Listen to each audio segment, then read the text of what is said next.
शिंदे भाजप सरकारचं भवितव्य 20 जुलैला आमदारांच्या अपात्रतेसंदर्भातील शिवसेनेच्या याचिकेवर सरन्यायाधीश रमण्णा यांच्या अध्यक्षतेखाली खंडपीठासमोर होणार सुनावणी। 2 निवडणुकांसाठी शिवसेनेच्या 2 भूमिका। राष्ट्रपती पदासाठी शिवसेनेचा एनडीएला तर उपराष्ट्रपती पदासाठी यूपीएला पाठिंबा। उपराष्ट्रपती पदासाठी यूपीएकडून मार्गारेट अल्वा यांना उमेदवारी। दिल्लीतील विरोधकांच्या बैठकीत अल्वा यांच्या नावावर शिक्कामोर्तब। संसदेच्या सर्वपक्षीय बैठकीत शिवसेनेकडून ईडी सीबीआय सारख्या यंत्रणांबद्दल तक्रार। भाजपविरहित सरकार पाडण्यासाठी यंत्रणांचा वापर होत असल्याचा आरोप, सूत्रांची माहिती। विधान परिषदेच्या विरोधी पक्षनेतेपदासाठी काँग्रेस आग्रही।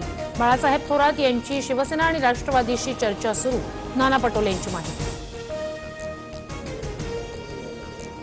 भाजप आणि शिंदे गटाची हॉटेल ट्रायडंटमध्ये बैठक। उद्याच्या राष्ट्रपती पदाच्या निवडणुकीवर होणार चर्चा।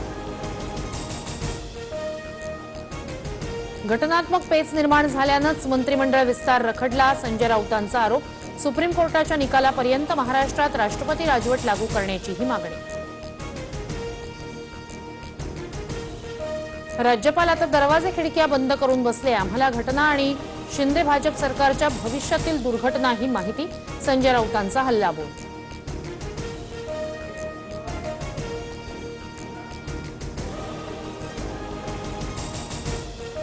मुख्यमंत्री शिंदेंचा विरोधी पक्षनेते अजित पवारांना दणका। 941 कोटींच्या नगरविकास विभागाच्या कामांना स्थगिती।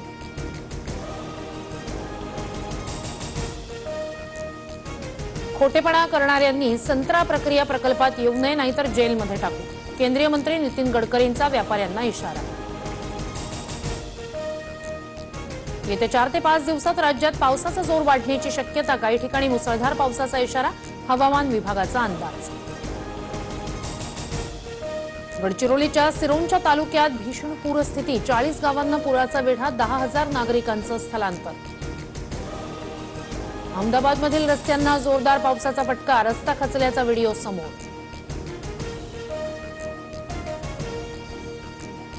गोव्यात काँग्रेस ऍक्शन मोडमध्ये। माजी मुख्यमंत्री आणि काँग्रेसचे ज्येष्ठ आमदार दिगंबर कामत यांची हकालपट्टी। पक्षविरोधी कारवाया केल्याचा ठपका।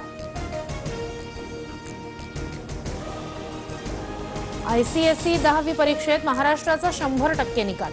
पुण्याची हरगुण कौर माथुर देशात अव्वल। सिंगापूर ओपन जिंकत पीव्ही सिंधूचा नवा विक्रम। फायनलमध्ये चीनच्या वांग झीचा केला पराभव। भारत आणि इंग्लंड दरम्यान सुरू असलेली 3 सामन्यांची एकदिवसीय मालिका निर्णायक टप्प्यात। इंग्लंडचं भारतासमोर 260 धावांचं आव्हान।